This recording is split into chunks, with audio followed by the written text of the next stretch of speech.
Welcome to the GTN show. Yes, welcome. As you can see, we're still in Kona, and as the triathlon world attempts to wrap its collective head around what we just witnessed this past weekend in Kona, we're going to bring you all the triathlon news you might have missed.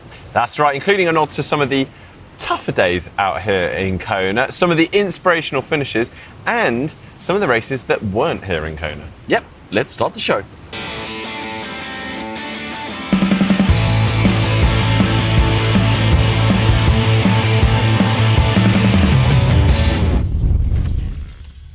All right, we're going to start the show with reacts, some of the things we've seen on the internet over the last week or so, starting with this one of Eliud Kipchoge, and he says, sorry, I ruined the London Marathon Expo wall because he broke the world record after they had printed a big poster of him with his world record time on it.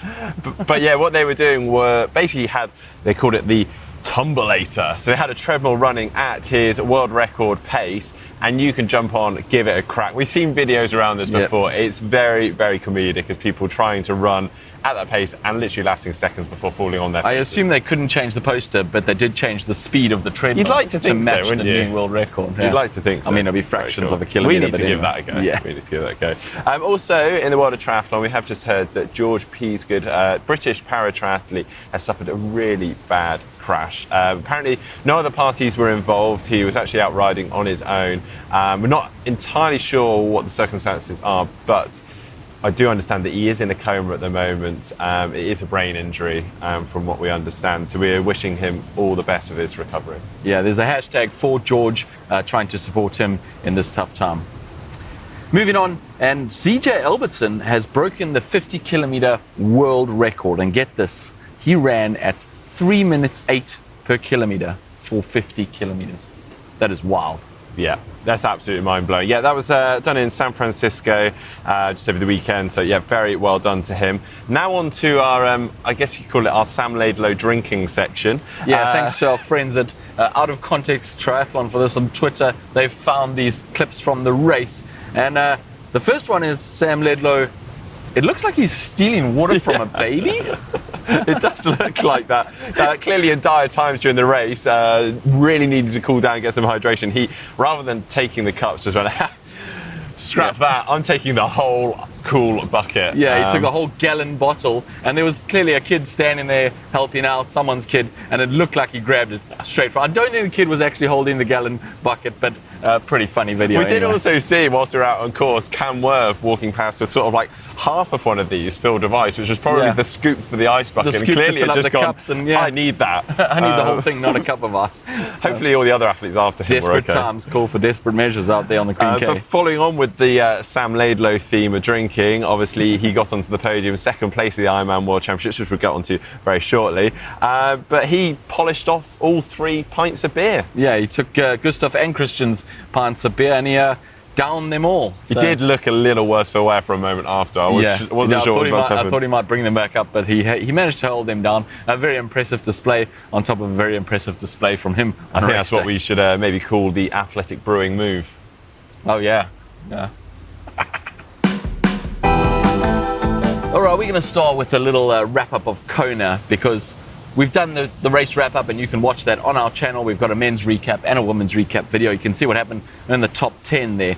But there's a whole lot of other stories from Kona. Kona is brutal, and for every success story out there, there are many stories of things just not going well. And we thought we'd give a nod to some of those athletes who spent just as much time and effort and money on their Kona prep just to get kind of gut punched by this brutal course. Yeah, and when we list these athletes, it kind of puts into perspective of just how tough this course is. And literally, backing up what James says here, for every success there are people out there struggling, like Sarah True, for instance. In the week leading up to it, she was sidelined with illness, decided to give it a crack, but got 50k into the bike before deciding to pull the plug. Yeah, and then very similar, in fact, almost exactly the same for Braden Curry. He said he was also ill in the week leading up to it with something like COVID, but not COVID. He did COVID tests and it wasn't COVID.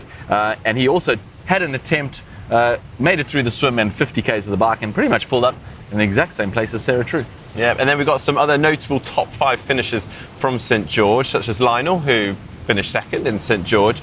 He finished 32 places lower, sadly, so in 34th place. Yeah. Chris Lieferman, who was 4th in St George, walked it in with a 4:08 marathon. That's a long walk. walk. That was a long old walk through the Queen K. Yeah, and Florian Angert, who was fifth in St. George, didn't have a great day. He got a penalty early on in the bike, which really put him on the back foot. On the women's side, with that St. George top 5, Skye Munch, who was fourth at St. George, had to settle for 9th here, and Ruth Astle, who was fifth, had to settle for 14th place. Yeah, and of the top 5 men and women from St. George, it was only Annie Haug that was able to match her position from St. George. Yeah, I mean, it just sums it up really. It's really tough having 2 Ironman World Championships in 1 year, but the women did fare better. I mean, they're the men anyway. They're tougher than the men, for sure, yeah. Some honourable mentions too. Timmy O'Donnell, who fought valiantly for 13th place with just absolutely incredible. He had a heart attack 19 months ago in March 2021, and at the age of 42, he finished 13th in this race, which is, wow, hats off. Yeah, and one really big mention, just stoked to see him here, is Andy Dreitz. Now, you may remember that he suffered a really bad bike crash during the Ironman World Championships in St. George. He was actually given a wildcard entry for Kona here, and whilst he may not have had the day he was hoping for by his standards, he finished in around 30th place. Honestly, speaking to him in Challenge Roth earlier this year, he wasn't even sure if he'd be able to come back to triathlon because of the injuries he sustained and actually how long that injury and recovery process had taken. But every time he passed us, he was smiling. He was just loving it. Yeah, he seemed to have a smile on his face the whole day, even though running in 30th place. Yeah. Well, yeah, a salute to everyone who had a crack. Even if their day went badly, it does take a crazy amount of dedication and sacrifice to even make the start line here in Kona. And many had to walk away with just a sore body and a bad sunburn. Well, as fun as it was down on the beach, we have had to move. Our laptops weren't enjoying it quite as much as we were. Yeah, we're really well adapted to the heat now, but our laptops are struggling. Moving on with your tri news. Staying with the Kona theme, we're very impressed to see the first ever athlete with Down syndrome complete the Ironman World Champs, and also another with autism.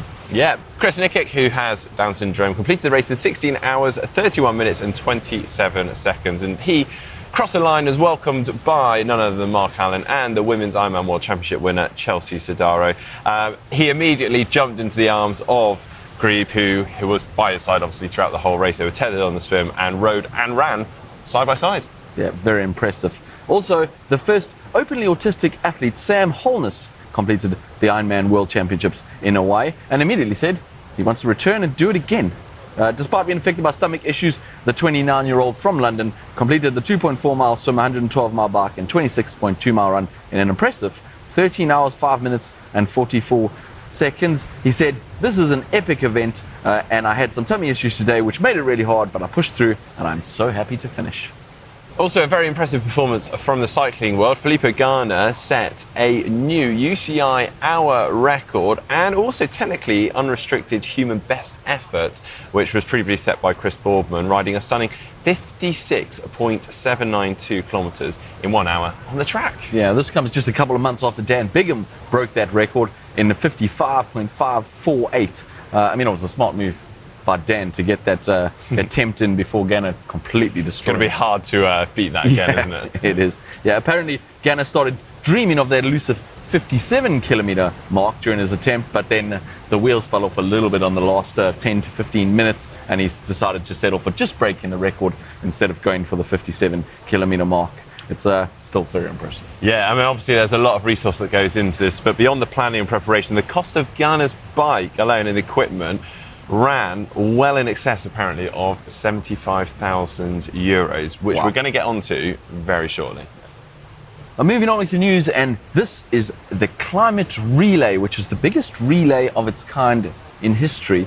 Essentially, they're doing a relay hand-to-hand, swimmers, cyclists, and sailors, going from the opening ceremony of COP26 in Glasgow, Scotland, to the opening ceremony of COP27 in Sharm el-Sheikh on November the 6th as a relay covering 7,767 kilometers over 732 stages. And the whole idea is that we're running out of time. So it's the running out of time relay to bring awareness to the fact that COP27 is happening and to get people involved.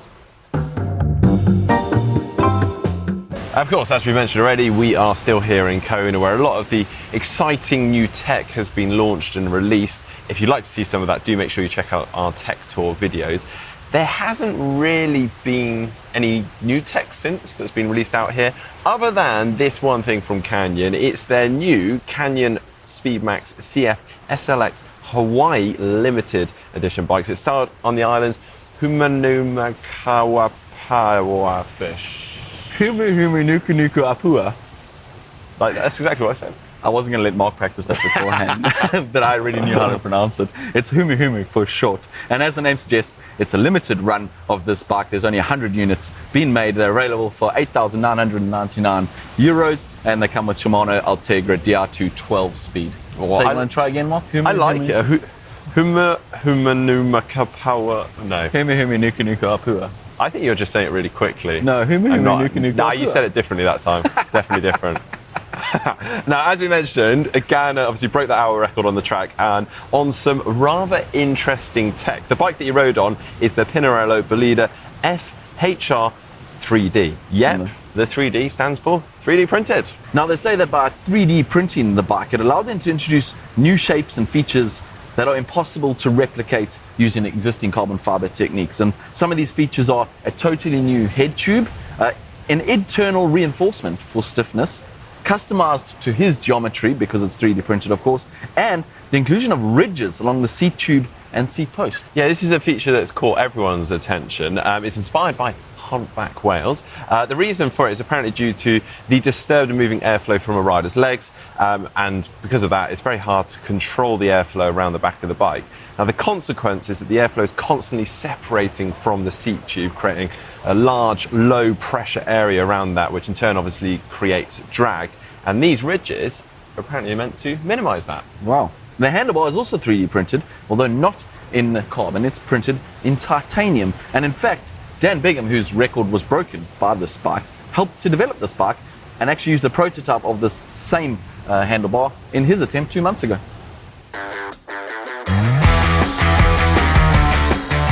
Well, now for the race news. I mean, I don't think you'd be a GTN follower not to have kept in tune with the Ironman World Championships that have been going on this past week. But in case you have been hiding under a rock somewhere, we now have 2 new Ironman World Champions. Chelsea Sodaro is the first American since 1996 to have won the women's and also a mother.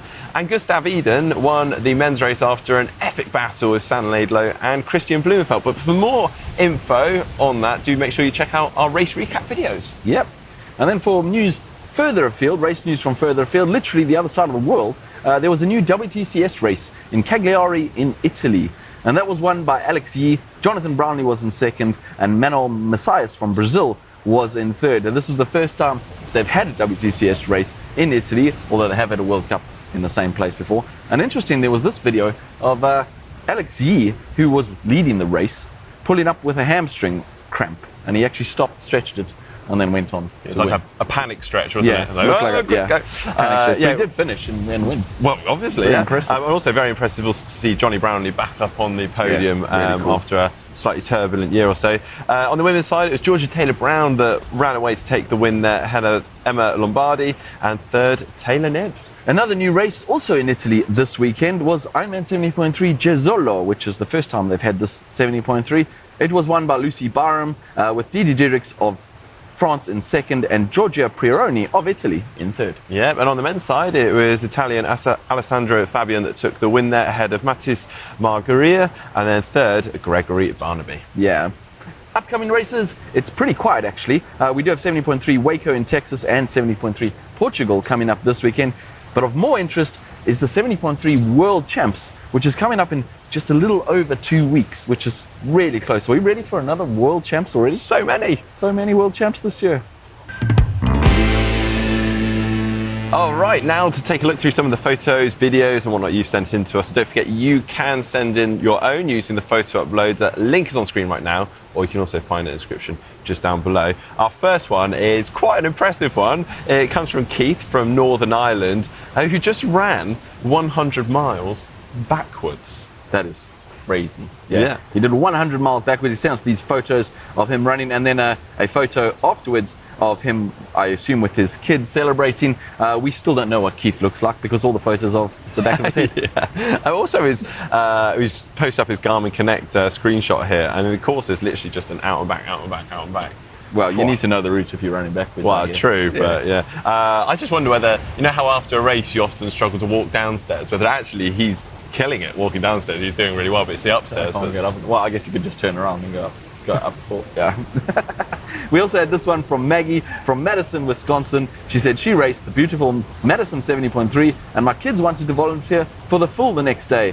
What a difference a day makes. There's a photo of her in the sunshine on her race, and then the next day it is absolutely pouring by the looks of things. Anyway, well done for them for volunteering. Absolutely love it. And then final one from Tice from Kona. They came and met us for our community run here in Kona, and they've said, my first time here in Kona has been made all the better with GTN setting up a fun run. It was great to meet Mark and James, chat to them about triathlon, and thank you ever so much for joining us. We'll have to make that a tradition. We'll make it a bigger one next year.